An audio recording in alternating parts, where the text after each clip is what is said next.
والمحصنات من النساء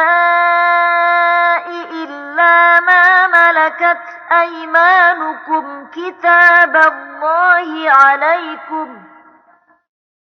وأحل لكم ما وراء ذلكم أن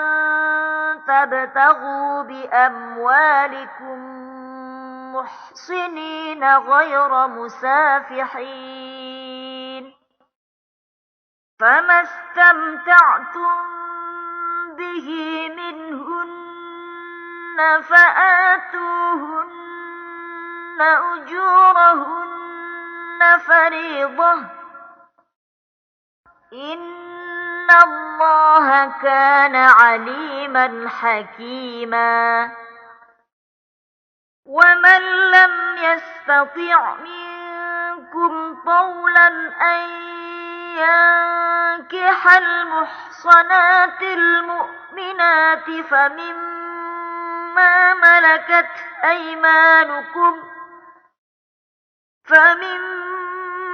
ملكت أيمانكم من فتياتكم المؤمنات، والله أعلم بإيمانكم، بعضكم من بعض، فانكحوهن بإذن أهلهن وآتوهن أجورهن بالمعروف محصنات غير مسافحات ولا متخذات أخدان، فإذا أحصن فإن أتين بفاحشة فعليهن نصف ما على المحصنات من العذاب، ذلك لمن خشي العنة منكم، وأن تصبروا خير لكم، والله غفور رحيم. يريد الله ليبين لكم ويهديكم سنن الذين من قبلكم ويتوب عليكم، والله عليم حكيم. والله يريد أن يتوب عليكم ويريد الذين يتبعون الشهوات أن تميلوا ميلا عظيما. يريد الله أن يخفف عنكم وخلق الإنسان ضعيفا. يا أيها الذين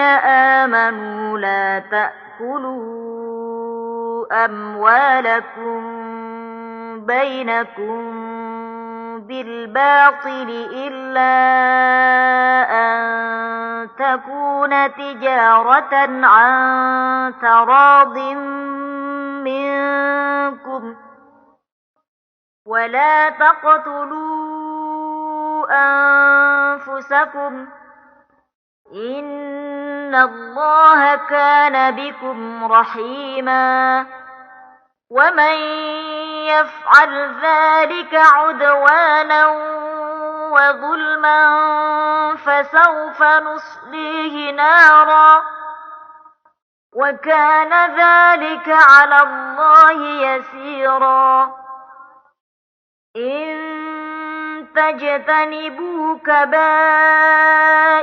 ما تنهون عنه نكفر عنكم سيئاتكم وندخلكم مدخلا كريما. ولا تتمنوا ما فضل الله به بعضكم على بعض للرجال نصيب مما اكتسبوا وللنساء نصيب مما اكتسبن واسألوا الله من فضله إن الله كان بكل شيء عليما ولكل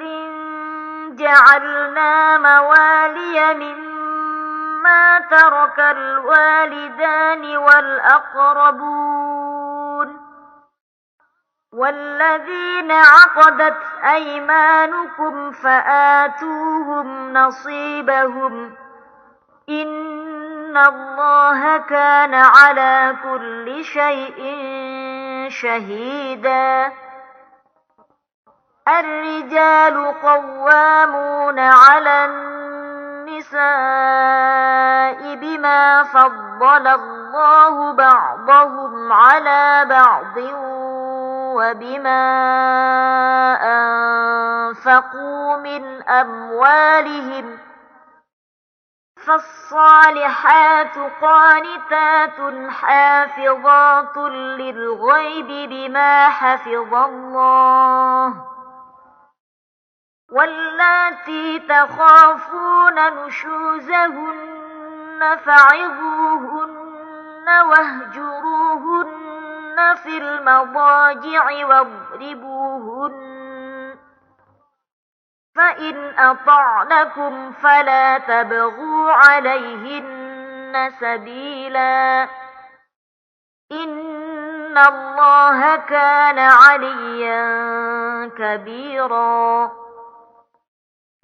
وإن خفتم شقاق بينهما فابعثوا حكما من أهله وحكما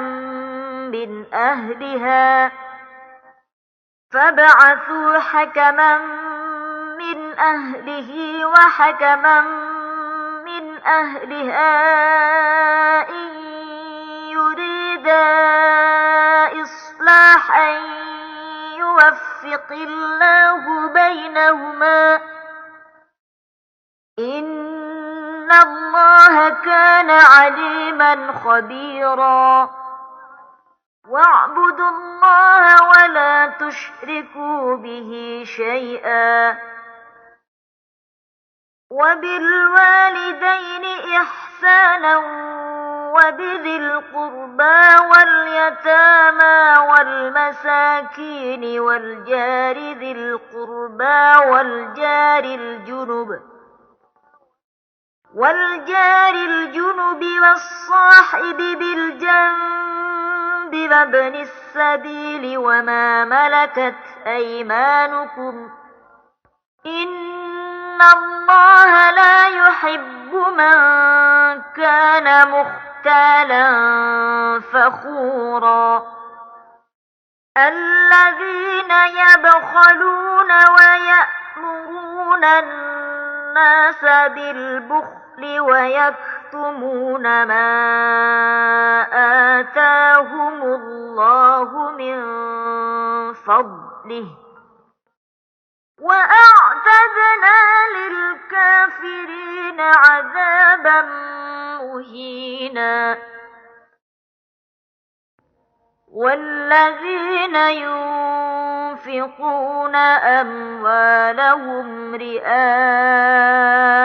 الناس ولا يؤمنون بالله ولا باليوم الآخر ومن يكن الشيطان له قرينا فساء قرينا وماذا عليهم لو آمنوا بالله واليوم الآخر وأنفقوا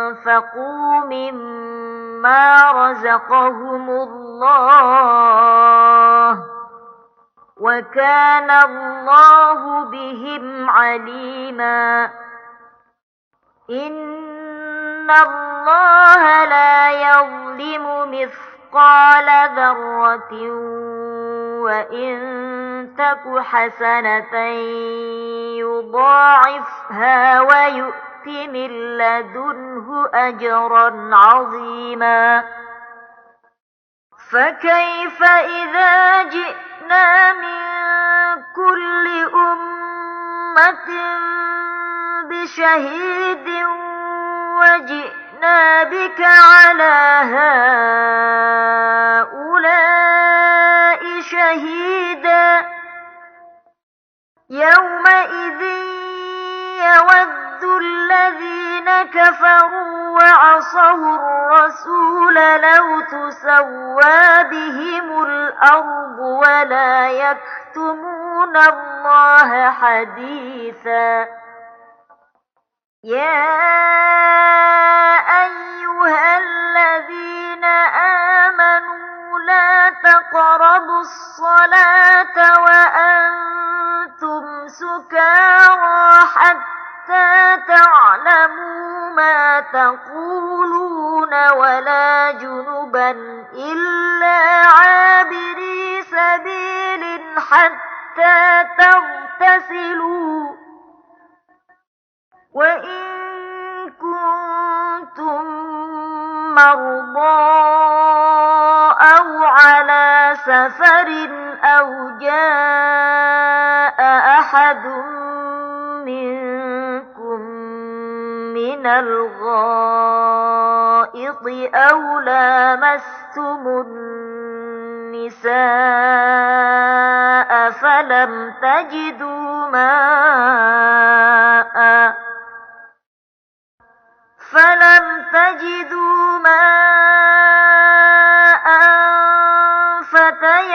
فتيمموا صعيدا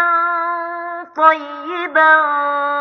فامسحوا بوجوهكم وأيديكم إن الله كان عفوا غفورا ألم تر إلى الذين أوتوا نصيبا من الكتاب يشترون الضلالة ويريدون أن تضلوا السبيل والله أعلم بأعدائكم وكفى بالله وليا وكفى بالله نصيرا من الذين هادوا يحرفون الكلم عن مواضعه ويقولون سمعنا وعصينا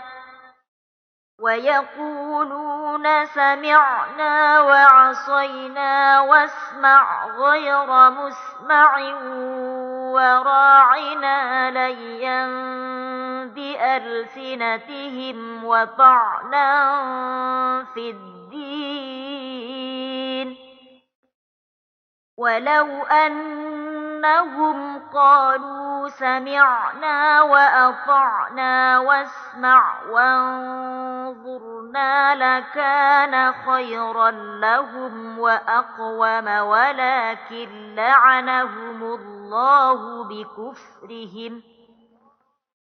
ولكن لعنهم الله بكفرهم فلا يؤمنون إلا قليلا يا أيها الذين أوتوا الكتاب آمنوا بما نزلنا مصدقا لما معكم من قبل أن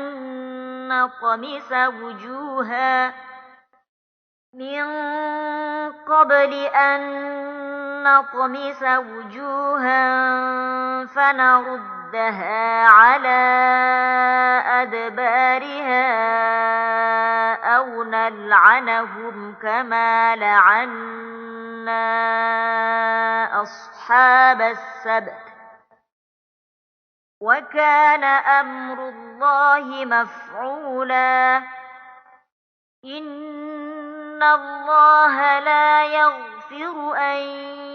يشرك به ويغفر ما دون ذلك لمن يشاء ومن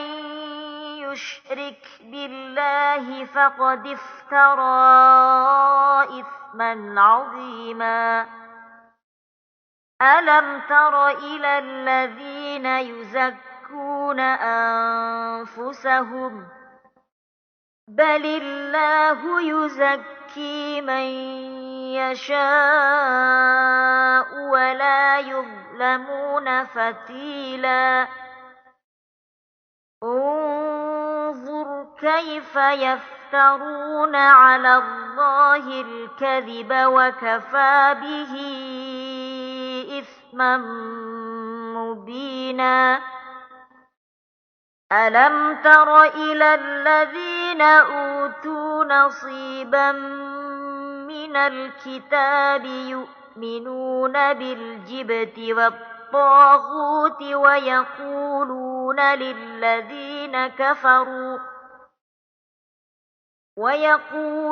للذين كفروا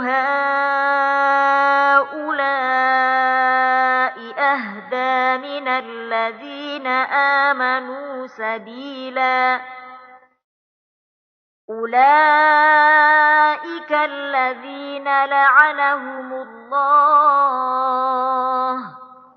ومن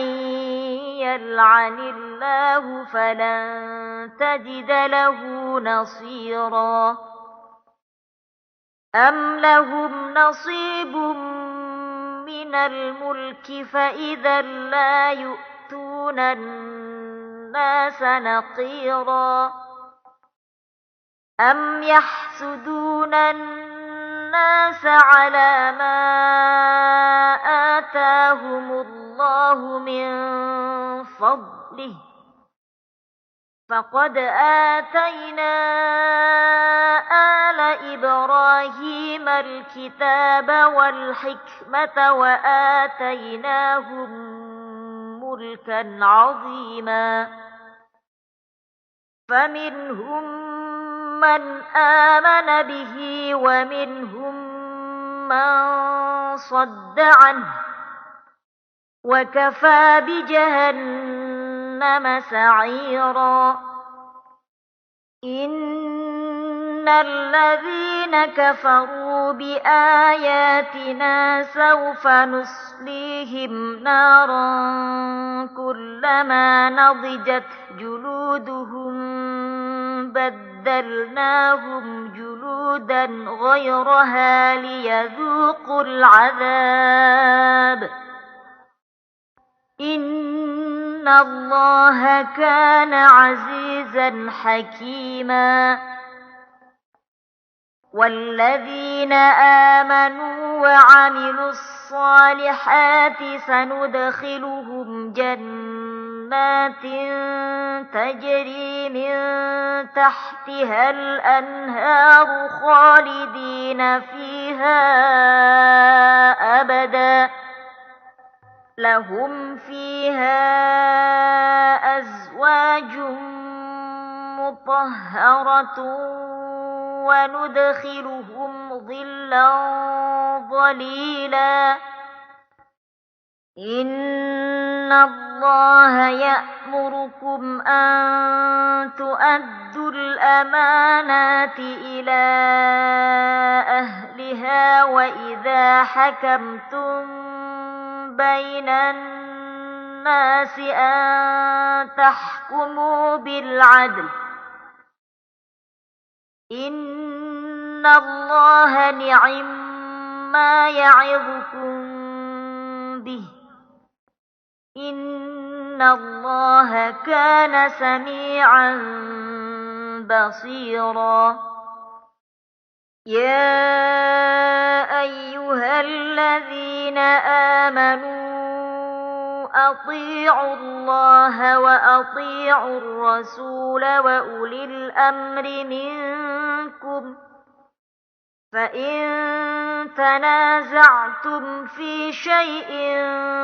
فردوه إلى الله والرسول إن كنتم تؤمنون بالله واليوم الآخر، ذلك خير وأحسن تأويلا. ألم تر إلى الذين يزعمون أنهم آمنوا بما أنزل إليك وما أنزل من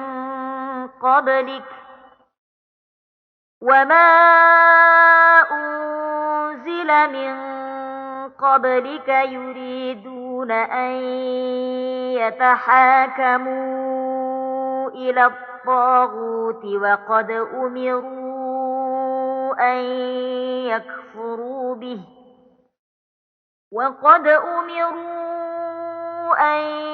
يكفروا به ويريد الشيطان أن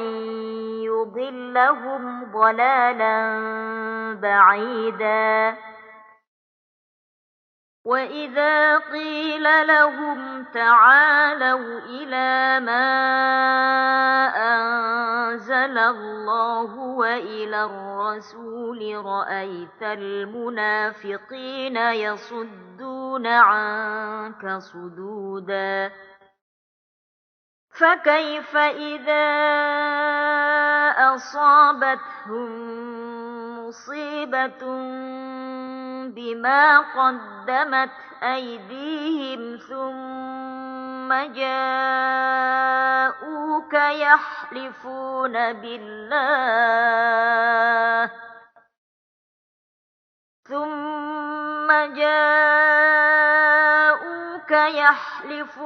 بالله إن أردنا إلا إحسانا وتوفيقا. أولئك الذين يعلم الله ما في قلوبهم فأعرض عنهم وعظهم وقل لهم في أنفسهم قولا بليغا. وما أرسلنا من رسول إلا ليطاع بإذن الله، ولو أنهم إذ ظلموا أنفسهم جاءوك فاستغفروا الله واستغفر لهم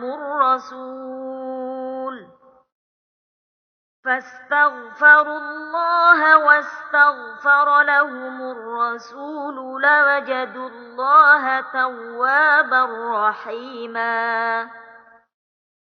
فلا وربك لا يؤمنون حتى يحكموك فيما شجر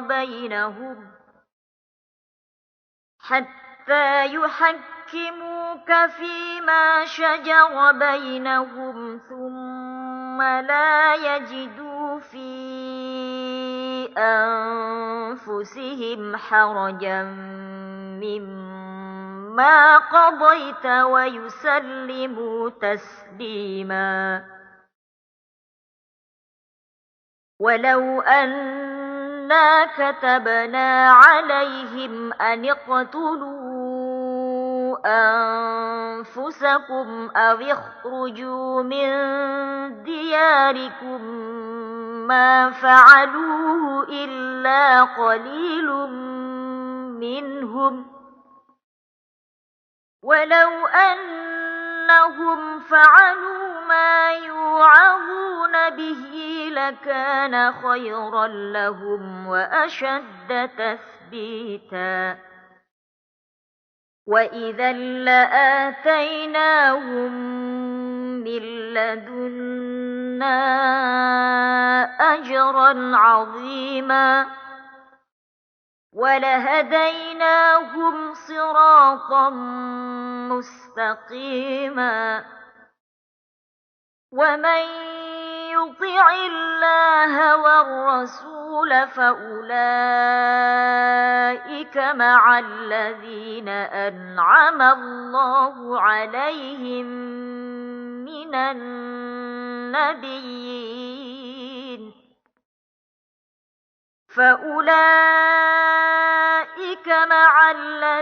أنعم الله عليهم من النبيين والصديقين والشهداء والصالحين وحسن أولئك رفيقا ذلك الفضل من الله وكفى بالله عليما يا أيها الذين آمنوا خذوا حذركم فانفروا ثبات أو انفروا جميعا وإن منكم لمن ليبطئن فإن أصابتكم مصيبة قال قد أنعم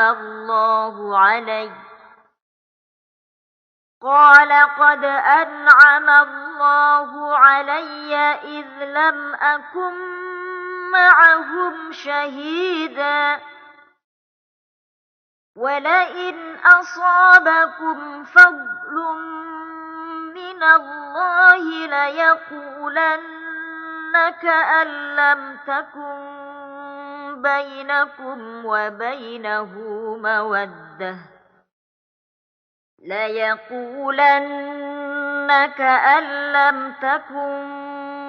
بينكم وبينه مودة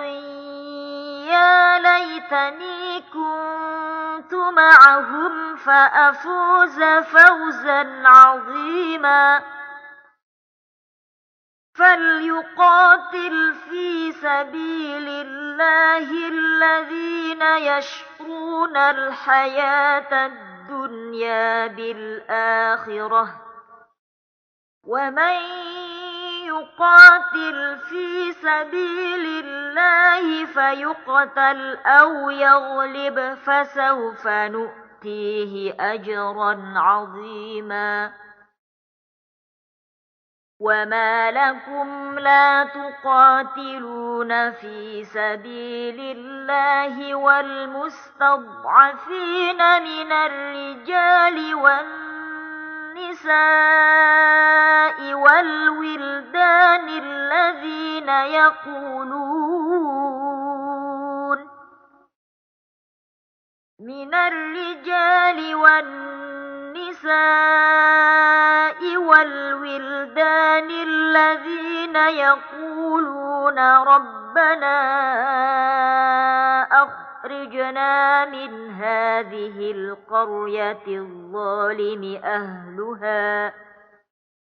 ربنا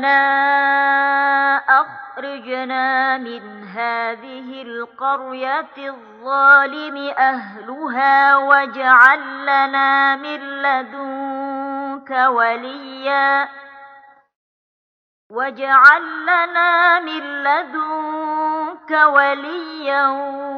واجعل لنا من لدنك نصيرا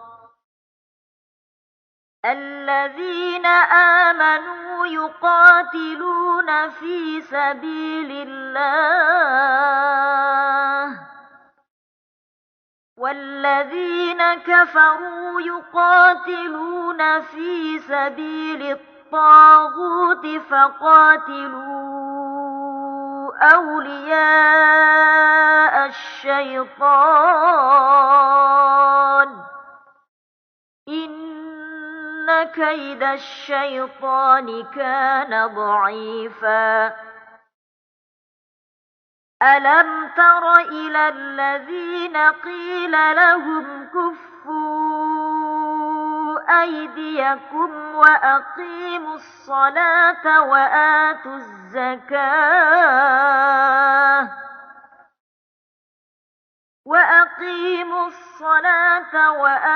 الزكاة فلما كتب عليهم القتال إذا فريق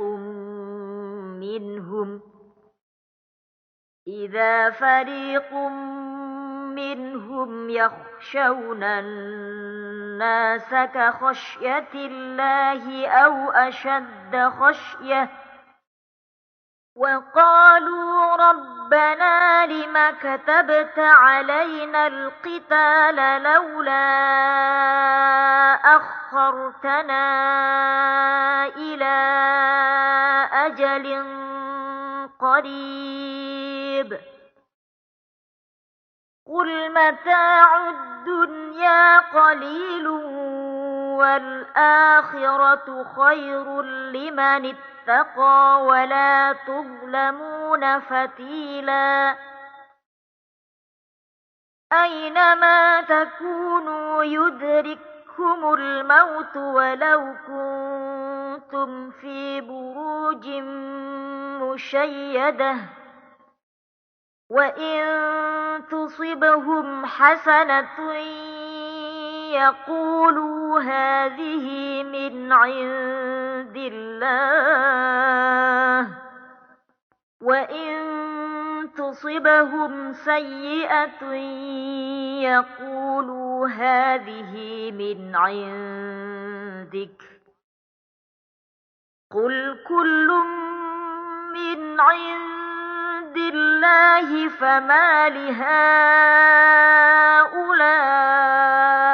القوم لا يكادون يفقهون حديثا ما أصابك من حسنة فمن الله وما أصابك من سيئة فمن نفسك وأرسلناك للناس رسولا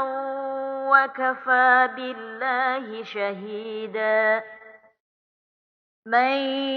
يطع الرسول فقد أطاع الله ومن تولى فما أرسلناك عليهم حفيظا ويقولون طاعة فإذا برزوا من عندك بيت طائفة منهم غير الذي تقول والله يكتب ما يبيتون فأعرض عنهم وتوكل على الله وكفى بالله وكيلا أفلا يتدبرون القرآن ولو كان من عند غير الله لوجدوا فيه اختلافا كثيرا وإذا جاءهم أمر من الأمن أو الخوف أذاعوا به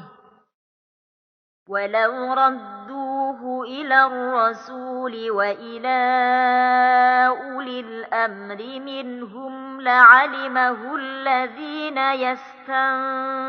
يستنبطونه منهم ولولا فضل الله عليكم ورحمته لاتبعتم الشيطان إلا قليلا فقاتل في سبيل الله لا تكلف إلا نفسك وحرض المؤمنين عسى الله أن يكف بأس الذين كفروا والله أشد بأسا وأشد تنكيلا من يشفع شفاعة حسنة يكن له نصيب منها ومن يشفع شفاعة سيئة يكن له كفل منها وكان الله على كل شيء مقيتا وإذا حييتم بتحية فحيوا بأحسن منها أو ردوها إن الله كان على كل شيء حسيبا الله لا إله إلا هو ليجمعنكم إلى يوم القيامة لا ريب فيه ومن أصدق من الله حديثا فما لكم في المنافقين فئتين والله أركسهم بما كسبوا أتريدون أن تهدوا من أضل الله ومن يضلل الله فلن تجد له سبيلا ودوا لو تكفرون كما كفروا فتكونون سواء فلا تتخذوا منهم أولياء حتى يهاجروا في سبيل الله فإن تولوا فخذوهم وقتلوهم حيث وجدتموهم ولا تتخذوا منهم وليا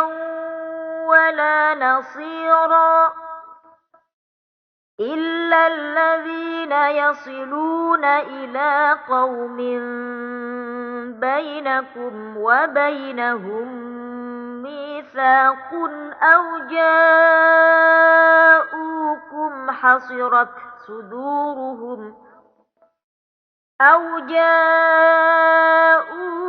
حصرت صدورهم أن يقاتلوكم أو يقاتلوا قومهم ولو شاء الله لسلطهم عليكم فلقاتلوكم فإن اعتزلوكم فلم يقاتلوكم وألقوا إليكم السلم فما جعل الله لكم عليهم سبيلا ستجدون آخرين يريدون أن يأمنوكم ويأمنوا قومهم كلما ردوا إلى الفتنة أركسوا فيها فإن لم يعتزلوكم ويلقوا إليكم السلم ويكفوا أيديهم فخذوهم وقتلوهم حيث ثقفتموهم وأولئكم جعلنا لكم عليهم سلطانا مبينا وما كان لمؤمن أن يقتل مؤمنا إلا خطأ ومن قتل مؤمنا خطأ فتحرير رقبة مؤمنة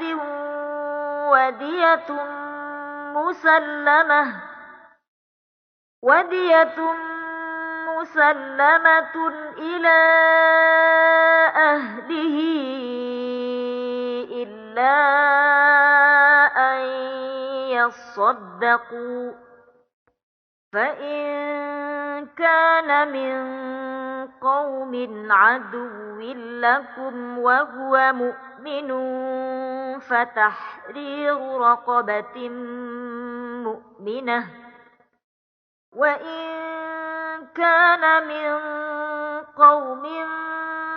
بينكم وبينهم ميثاق فدية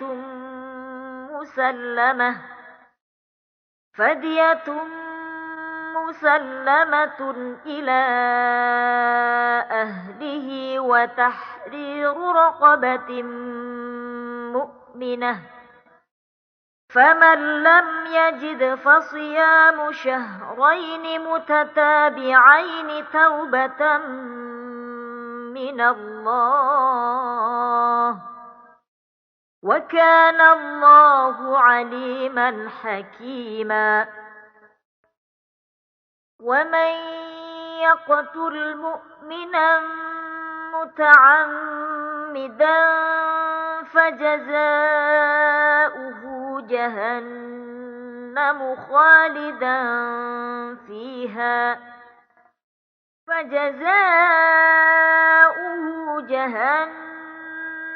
خالدا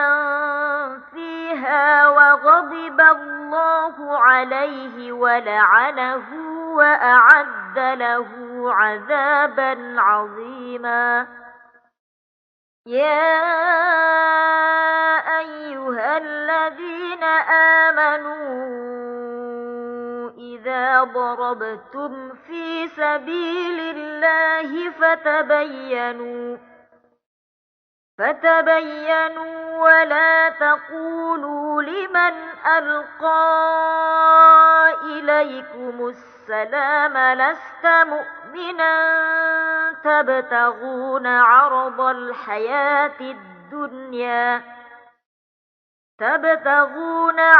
الحياة الدنيا فعند الله مغانم كثيرة، كذلك كنتم من قبل فمن الله عليكم فتبينوا،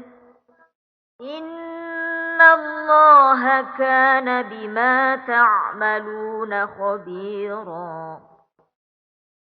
لا يستوي القاعدون من المؤمنين غير أولي الضرر والمجاهدون في سبيل الله بأموالهم وأنفسهم،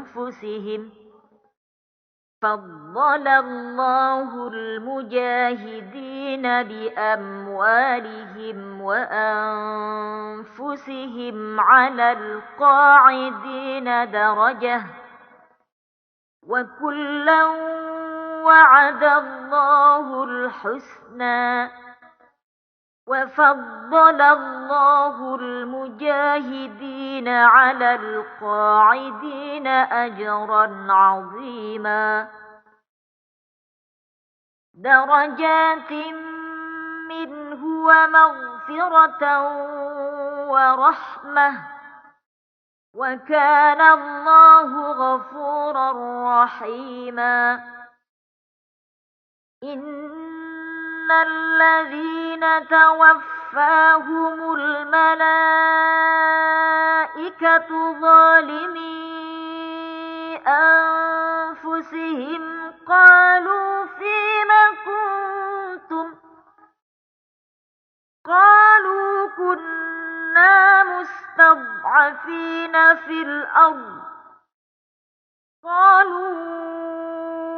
ألم تكن أرض الله واسعة فتهاجروا فيها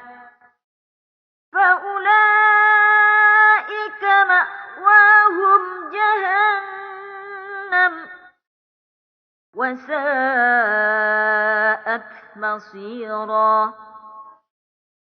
إلا المستضعفين من الرجال والنساء والولدان لا يستطيعون حيلة ولا يهتدون سبيلا فأولئك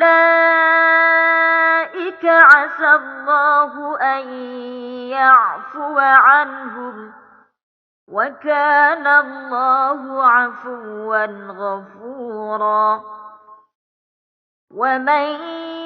يهاجر في سبيل الله يجد في الأرض مراغما كثيرا وسعة ومن يخرج من بيته مهاجرا إلى الله ورسوله ثم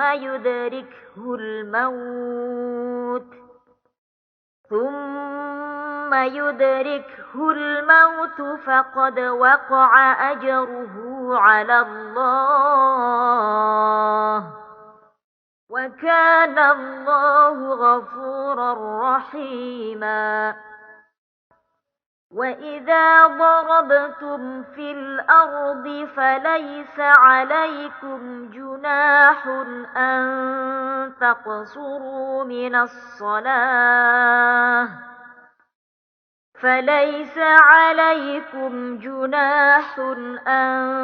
تقصروا من الصلاة إن خفتم أن يفتنكم الذين كفروا إن الكافرين كانوا لكم عدوا مبينا وإذا كنت فيهم فأقمت لهم الصلاة فلتقم طائفة منهم معك وليأخذوا أسلحتهم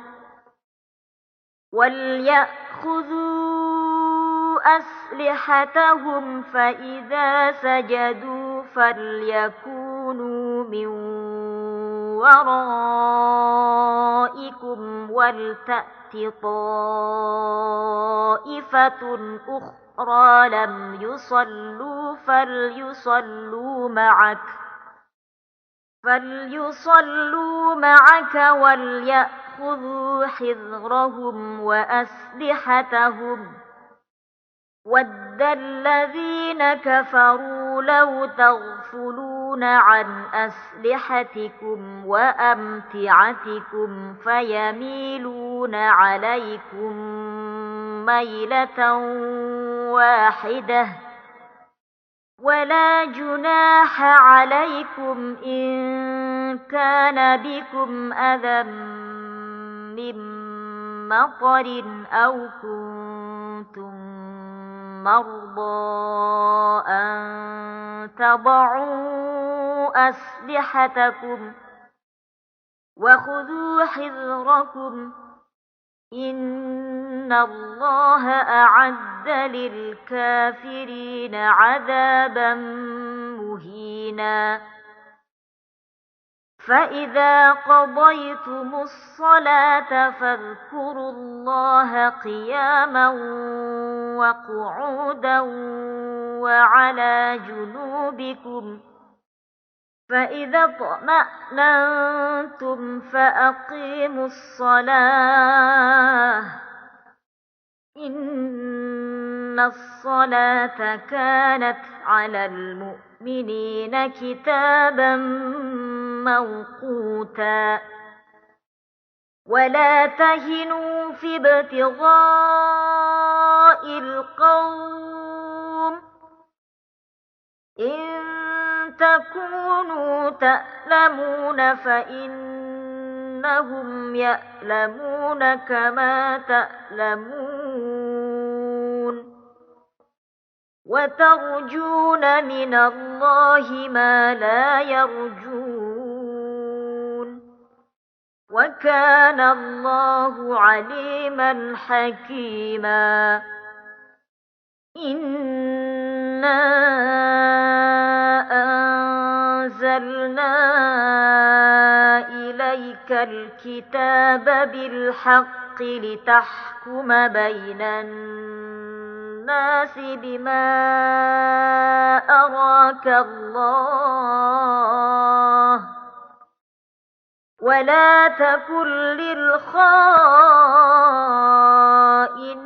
خصيما واستغفر الله إن الله كان غفورا رحيما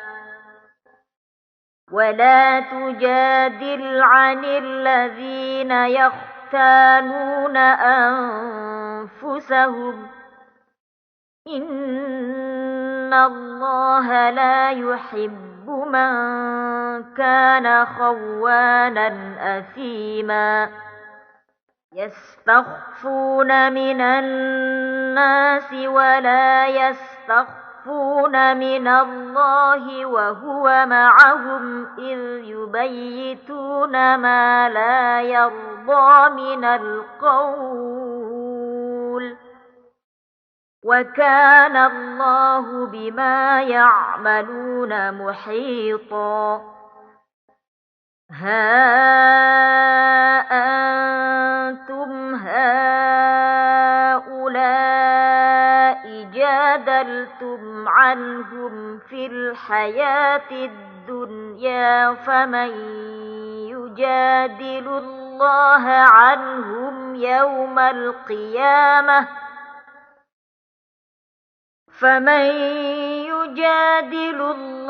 عنهم يوم القيامة أم من يكون عليهم وكيلا ومن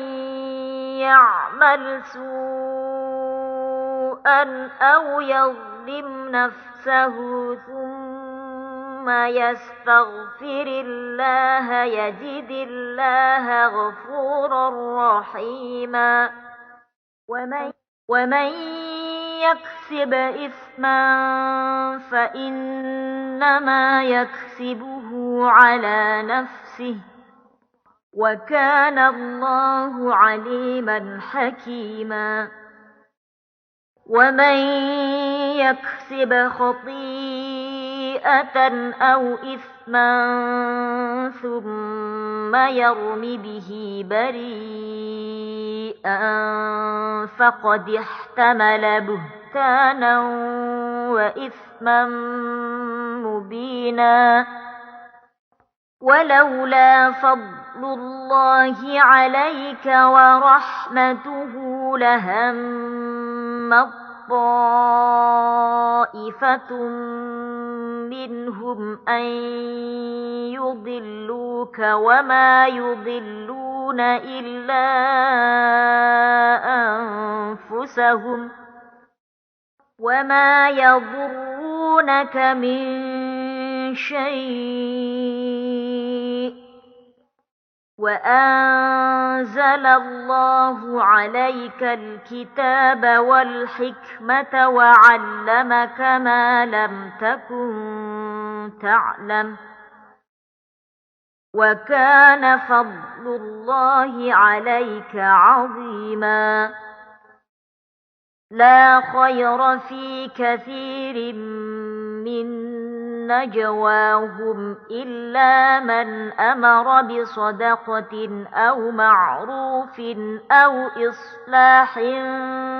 بين الناس ومن يفعل ذلك ابتغاء مرضات الله فسوف نؤتيه أجرا عظيما ومن يشاقق الرسول من بعد ما تبين له الهدى ويتبع غير سبيل المؤمنين نوله ما تولى ونصله جهنم وساءت مصيرا. إن الله لا يغفر أن يشرك به ويغفر ما دون ذلك لمن يشاء ومن يشرك بالله فقد ضل ضلالا بعيدا. إن يدعون من دونه إلا إناثا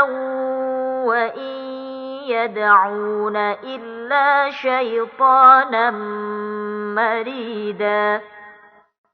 لعنه الله وقال لأتخذن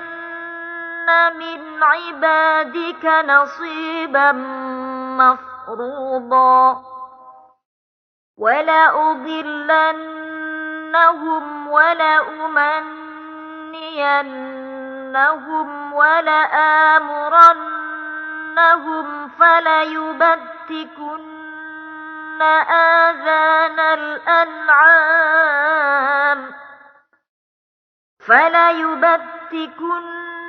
آذان الأنعام ولآمرنهم فليغيرن خلق الله. ومن يتخذ الشيطان وليا من دون الله فقد خسر خسرانا مبينا. يعدهم ويمنيهم وما يعدهم الشيطان إلا غرورا. أولئك مأواهم جهنم ولا يجدون عنها محيصا. والذين آمنوا وعملوا الصالحات سندخلهم جنات تجري من تحتها الأنهار خالدين فيها أبدا وعد الله حقا ومن أصدق من الله قيلا. ليس بأمانيكم ولا أماني أهل الكتاب. من يعمل سوءا يجز به ولا يجد له من دون الله وليا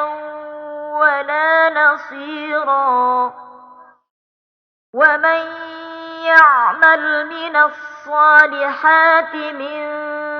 ذكر أو أنثى وهو مؤمن فأولئك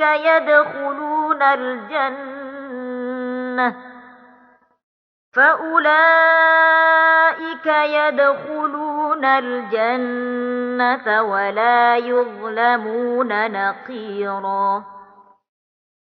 ومن أحسن دينا ممن أسلم وجهه لله وهو محسن واتبع ملة إبراهيم حنيفا واتخذ الله إبراهيم خليلا. ولله ما في السماوات وما في الأرض وكان الله بكل شيء محيطا.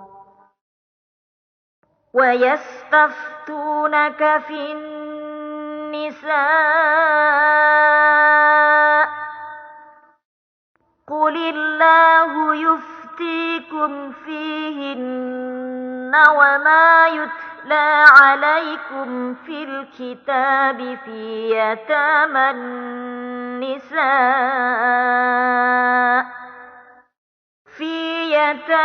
النساء اللاتي لا تؤتونهن ما كتب لهن وترغبون أن تنكحوهن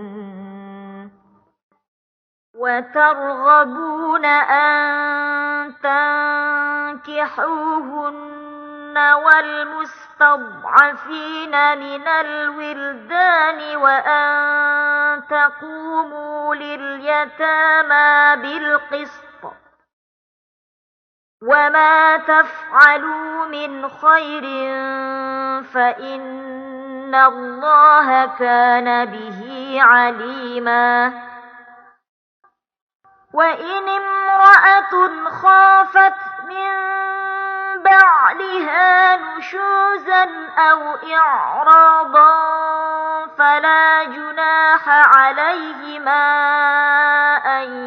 يصلحا بينهما صلحا والصلح خير وأحضرت الأنفس الشح وإن تحسنوا وتتقوا فإن الله كان بما تعملون خبيرا ولن تستطيعوا أن تعدلوا بين النساء ولو حرصتم فلا تميلوا كل الميل فتذروها كالمعلقة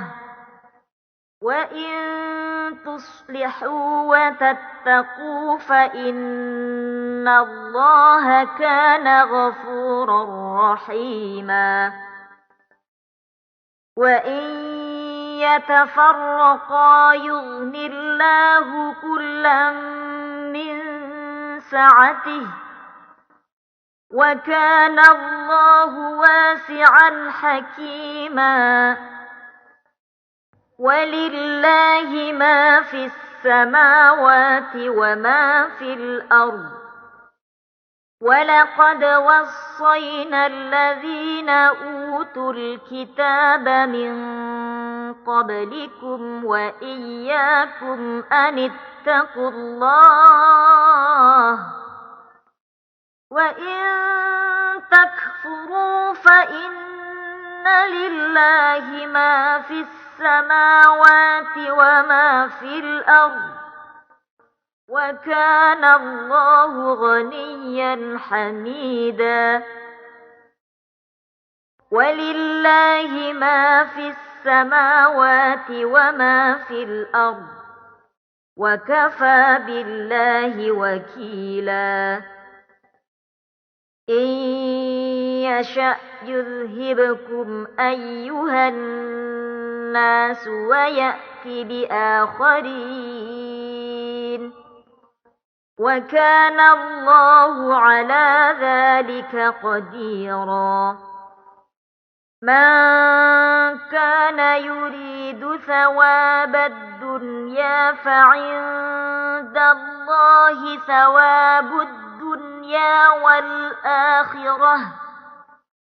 وكان الله سميعا بصيرا يا أيها الذين آمنوا كونوا قوامين بالقسط شهداء لله ولو على أنفسكم أو الوالدين والأقربين إن يكن غنيا أو فقيرا فالله أولى بهما فلا تتبعوا الهوى أن تعدلوا وإن تلووا أو تعرضوا فإن الله كان بما تعملون خبيرا يا أيها الذين آمنوا بالله ورسوله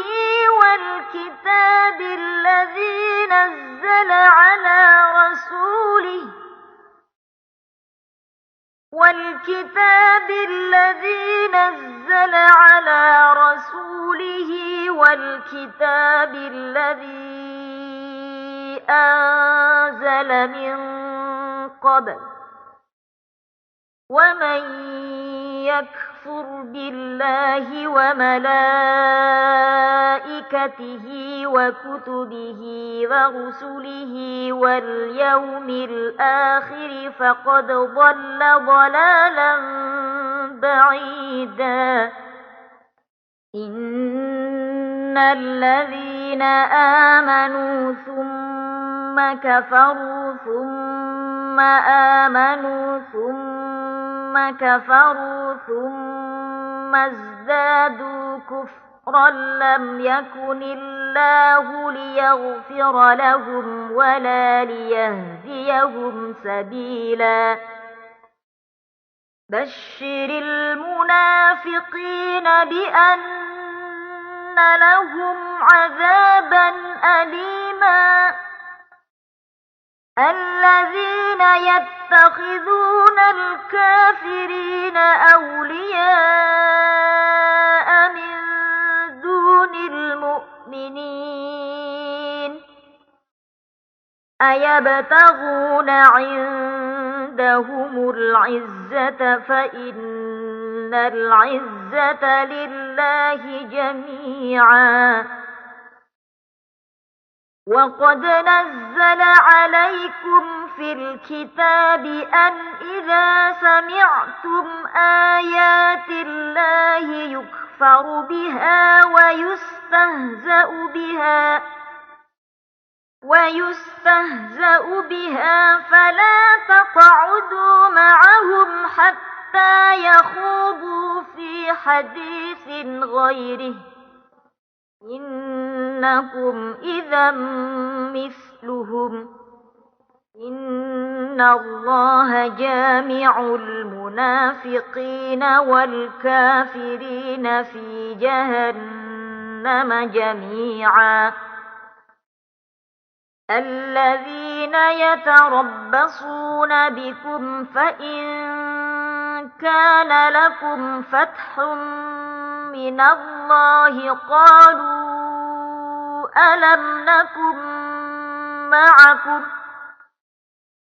قالوا ألم نكن معكم وإن كان للكافرين نصيب قالوا ألم نستحوذ عليكم ونمنعكم من المؤمنين فالله يحكم بينكم يوم القيامة ولن يجعل الله للكافرين على المؤمنين سبيلا إن المنافقين يخادعون الله وهو خادعهم وإذا قاموا إلى الصلاة قاموا كسالى يراءون الناس ولا يذكرون الله إلا قليلا مذبذبين بين ذلك لا إله هؤلاء ولا إله هؤلاء ومن يضلل الله فلن تجد له سبيلا يا أيها الذين آمنوا لا تتخذوا الكافرين أولياء من دون المؤمنين أتريدون أن تجعلوا لله عليكم سلطانا مبينا إن المنافقين في الدرك الأسفل من النار ولن تجد لهم نصيرا إلا الذين تابوا وأصلحوا واعتصموا بالله وأخلصوا دينهم لله فأولئك مع المؤمنين وسوف يؤتي الله المؤمنين أجرا عظيما ما يفعل الله بعذابكم إن شكرتم وآمنتم وكان الله شاكرا عليما